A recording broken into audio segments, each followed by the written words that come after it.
সচিবালয়ের অগ্নিকাণ্ড পরিকল্পিত নাশকতা বলে মন্তব্য করেছেন বিএনপি চেয়ারপারসনের উপদেষ্টা জয়নুল আবদিন ফারুক।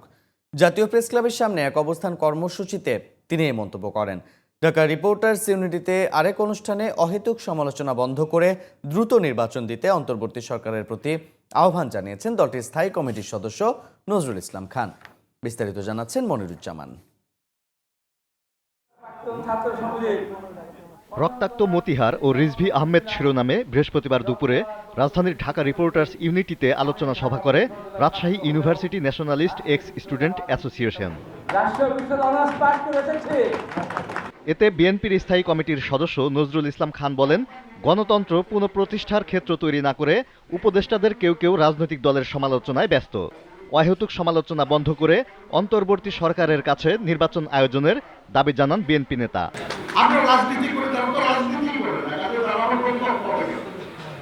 আমরা ইলেকশন করবো, তারা কি আমাদের বিরুদ্ধে ইলেকশন করবে? তাদের প্রতিপক্ষ তো না আমাদের। তাদের মিশামিশি কেন এসব কথাবার্তা কিছু বলা হয়? বিএনপির সিনিয়র যুগ্ম মহাসচিব রুহুল কবির রিজভী অভিযোগ করেন, রাষ্ট্রীয় গোয়েন্দাদের দিয়ে কিংস পার্টি গঠনের চেষ্টা হচ্ছে।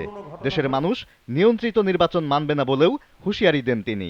যে রাষ্ট্রীয় গোয়েন্দা সংস্থাগুলো কারা কারা নির্বাচিত হবেন, কারা কোন রাজনৈতিক দল করবেন, এইটা যদি নির্ধারণ করে দেন তাহলে শেখ হাসিনার বিরুদ্ধে লড়াইয়ের কি আর থাকলো? এটার আর কি দাম থাকলো? এর তো আর কোনো দাম থাকলো না। শেখ হাসিনাও এই কাজ করেছে। রিজভী আরো বলেন, আওয়ামী লীগের মতো কালা কানুন দিয়ে কণ্ঠ রোধ করার চেষ্টা করছে অন্তর্বর্তী সরকার। সংস্কৃতির যদি পুনরাবৃত্তি হয় তাহলে তো মানুষ মনে করবে আরেকটি ফ্যাসিবাদ তৈরির প্রচেষ্টা চলছে। একটি বিপ্লবের মাধ্যমে যে সরকার, তার কাছ থেকে তো এটা প্রত্যাশা করা যায় না।